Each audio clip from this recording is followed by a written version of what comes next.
Magandang araw po mga kababayan. Welcome po sa Pinilang Alakbay. Ayan, naway safe po ang lahat. Pagsasaluhan po natin ngayon ay ginisang munggo overload.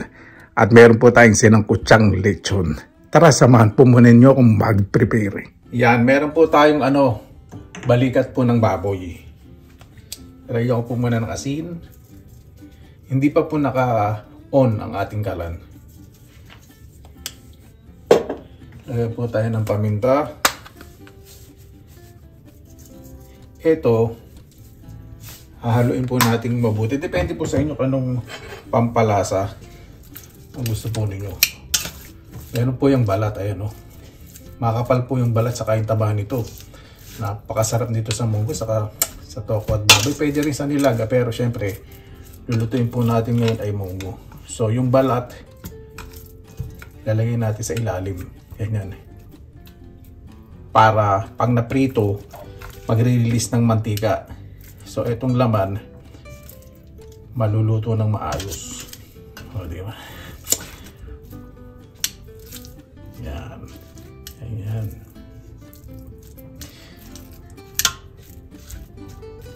Okay na po yan.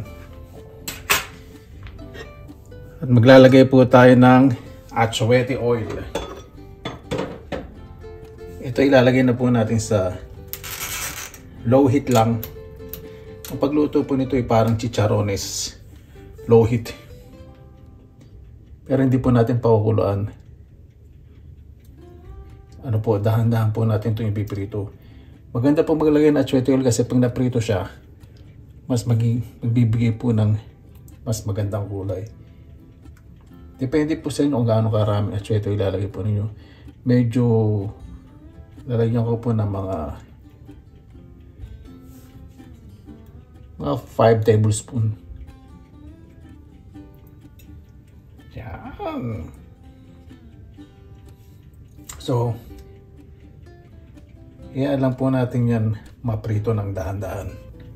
Maglalagay po ako nitong lid splatter. Ganda pong maglagay po niyan. Para kung may puputok-putok, makokontrol yung mantika sa pag-spread po ng kusina, di ba? Para hindi kayo na-abroido, lalo hindi pa kayo kumakain, mainit ang ulo nyo. Tapos nakita yung talsikan mantika sa kusina. Init ang ulo nyo dahil maglilinis na naman kayo. Tapos bubuntong nyo sa mga anak nyo, ganun. Kailangan natin dahan-dahan maprito. Ayan, after na maka 50 euro po tayo sa kuryente. May kitang oras. Okay ba? Napakaganda po ng resulta. Hindi po siya dumikit. Yun po yung technique. Oh. Saka medyo nagchicharo na siya. Okay na po ito. Gisa na po natin ng... hindi pa pala ako magigisa. Sorry. Piprito po muna akong tokwa dito. Tatanggalin ko na po ito at masarap magprito dito ng tokwa dahil lalasa na maayos. Pagkata po ng resulta, ano? Yan. Ito na po ang tokwa. Isa na po natin mag-isa. Kumuha po ka ng konting mantika sa pinagprituhan po natin ng baboy at ng tokwa. Sabayin na po natin ng bawang at sibuyas. Gagamit po lang sibuyas para mas malasa.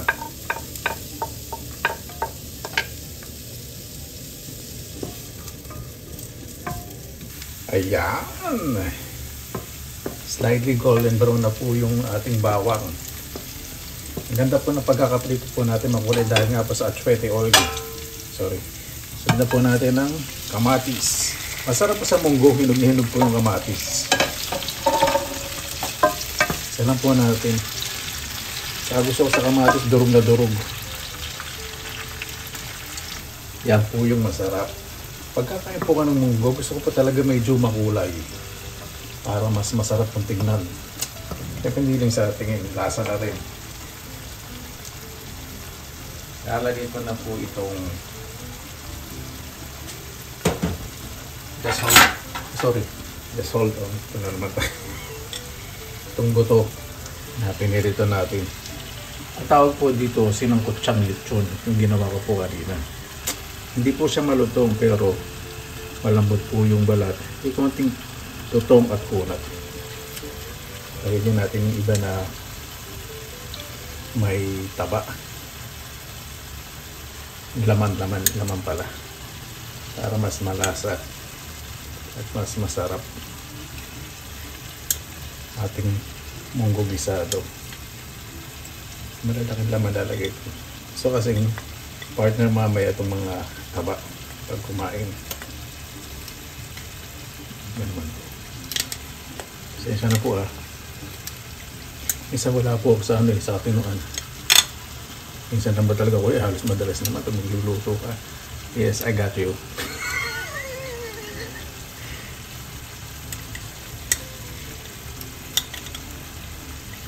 Okay, yan. Ilan lang isang malaking laman para mamaya.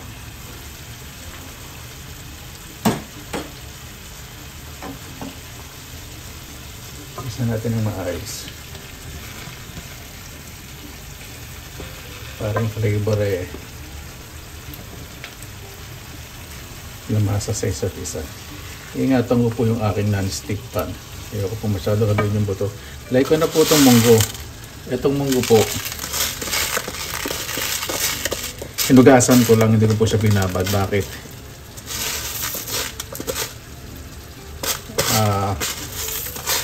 Yung umawa po na ano ba ito? Wala ko sarili ko. Yung humawa. Saan na ba ako? Ito, magasan ko lang po ito. Kasi, pag ang munggo, ginisip po yung hilaw, yung starch, mananatigi po sa kayong manamis-namis na lasa. Mag-stay po dyan. Kasi ang munggo, pag in-overcook nyo pong nilaga, tapos sasalain po ninyo, wala na po siyang lasa. Pero kung gusto niya naman ilaga ninyo, pero huwag yung sasalain. Kasi sayang sayang starch, yun po yung nagpapalasa.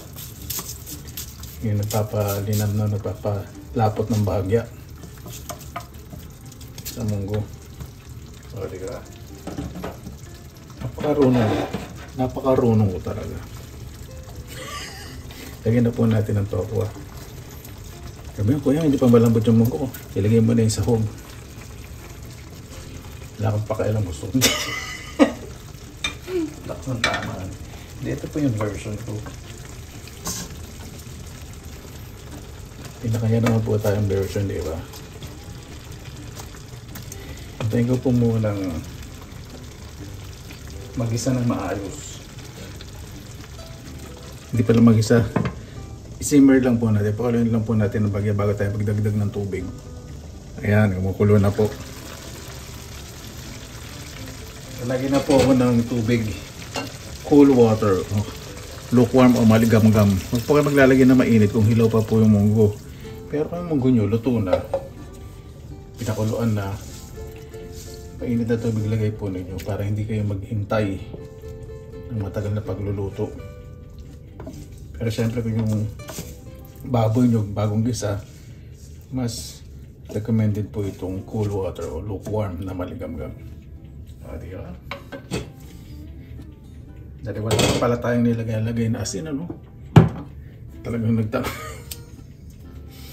Pasensya na po. Sobrang pagod ako maghapon.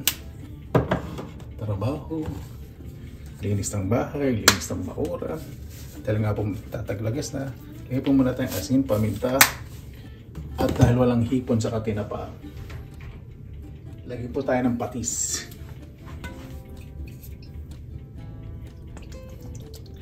Konti po muna kasi ba maya napaalat, di ba? Magdagdag pa tayo napaalat namin tubig, ayoko po ng ganun. Pakuluin lang po natin yan hanggang sa lumambot yung munggo. Ayan po, labog na po yung munggo. So, di ba? Lagay ko na po itong ampalaya at spring onion. Kung ampalaya po, pwede nyo pong hiwa-hiwain. O tanggalin nyo po yung buto ng buo. Tapos pwede nyo po ilagay sa freezer. Para kung marami kayong ampalaya, hindi po masasayang, di ba?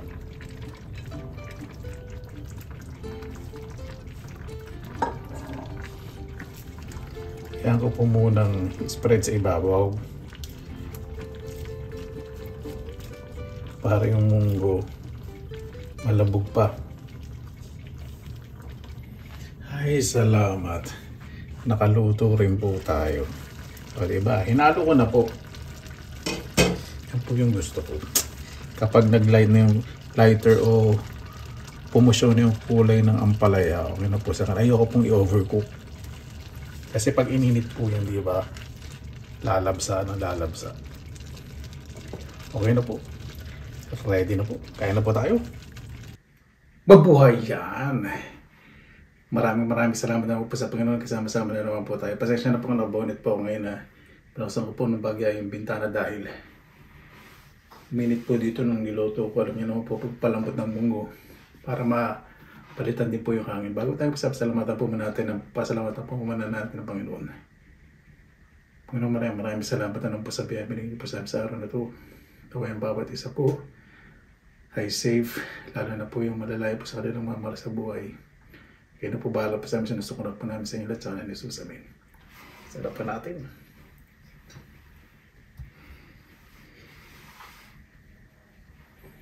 Hindi po muna masyado magsasalita dahil pagod na pagod ang artista.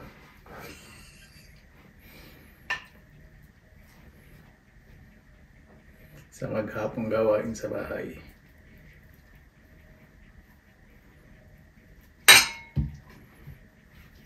Pag munggo, mainit o malamig ang kanin, okay lang sa akin. Lalo na pag malamig yung bahaw, tapos mainit yung munggo. Winner na winner. May po natin pineapple soda. Meron din po tayong patis na misili. Okay, hindi na ako magsasalita.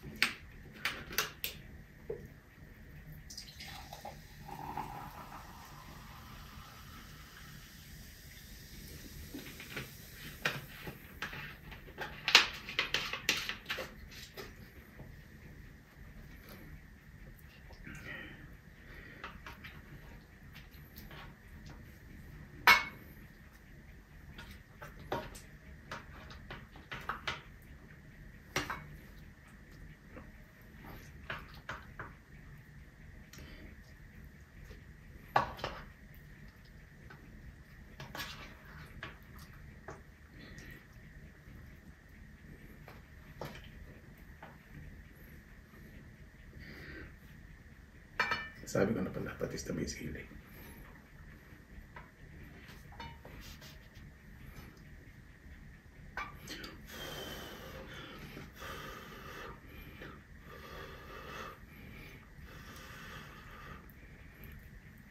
Ito po sinangkot lechon. Pag lumabig po siya, malutong na yan. Malutong ka, kasama ka.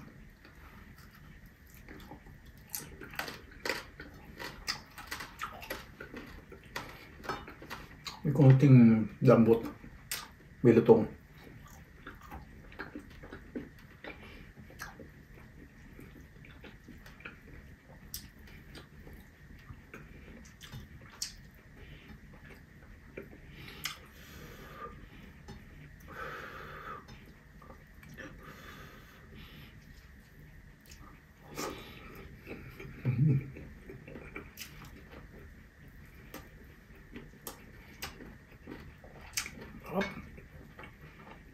Masarap talaga ng munggo, no? Masarap itong luto. Ayaw po nga kain ng munggo na pagkagat nyo eh. Tigas-tigas, di ba? Tapos nalutong pa yung munggo.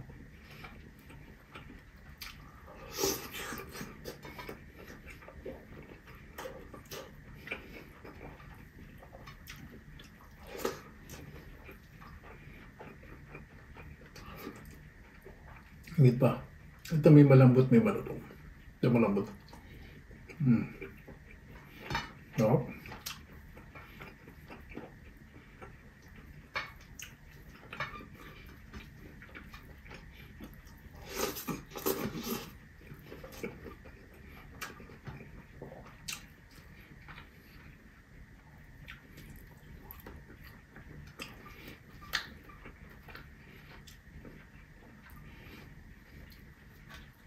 Gusto ko yung palaya.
Ito po mainit eh.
Masang-lasa po yung sinakutsang lechon.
May malulutang, may malambot.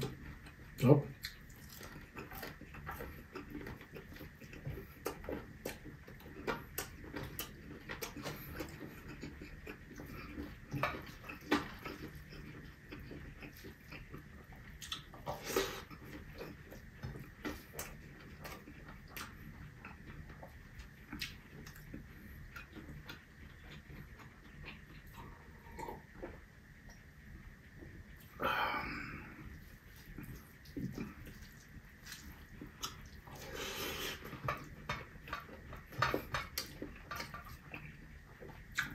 Pag nagluluto po ako ng munggo, ayoko nang walang ampalaya. Gusto ko may ampalaya.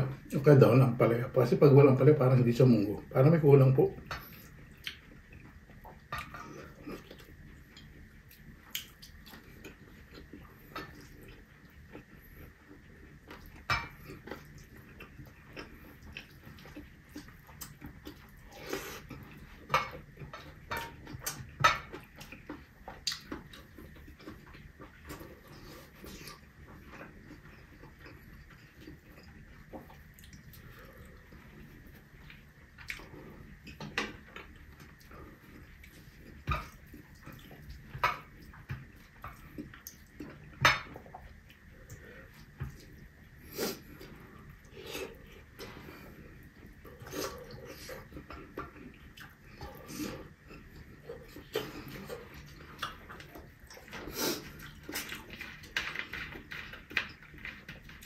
Ito ako napakasarap kasi inabsorb yung lahat ng lasa sa munggo. Sarap.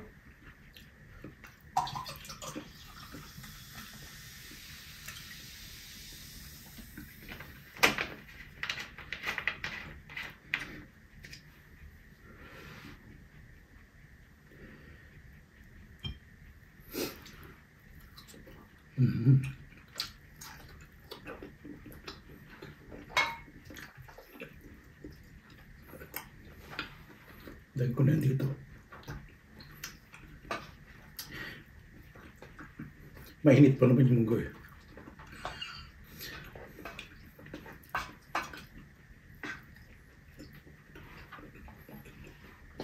Sus me.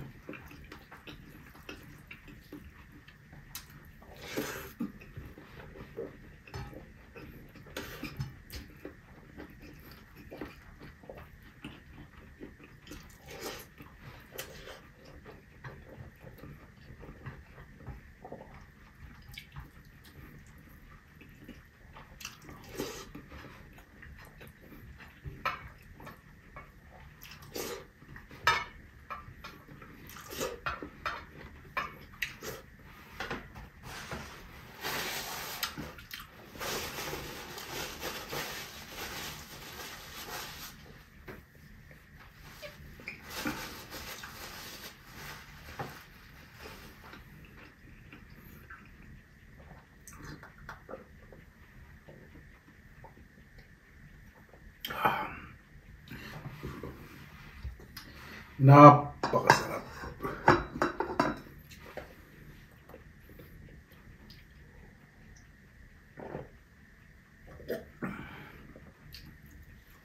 Pag may tira din po kayo manggo, palamigin po ninyo. Pwede nyo rin po sa freezer, lagay nyo po sa mga small container. Paano po bago tayo tapos pasalamatan po muna natin ang Panginoon. Panginoon, maraming salamat ang pasabihan niyo po sa amin sa ito na bawat isa po iligtas. Maging mabuti po sa kapwa, sa pamilya. At lalo na po sa kanilang sarili. Naway maingat po bawat isa sa pagsalita, pagsusulat, lalo na po ngayon sa social media. Kayo na po bahala po sa amin, sinusuko na po namin sa inyo lahat sa ngalan ni Jesus. Amin. Para po, maraming salamat po sa inyong oras nila sa pinilang anak. May basta lagi po tayong positive vibes, good vibes. God bless, ingat po lagi mga araw. Lawan lang.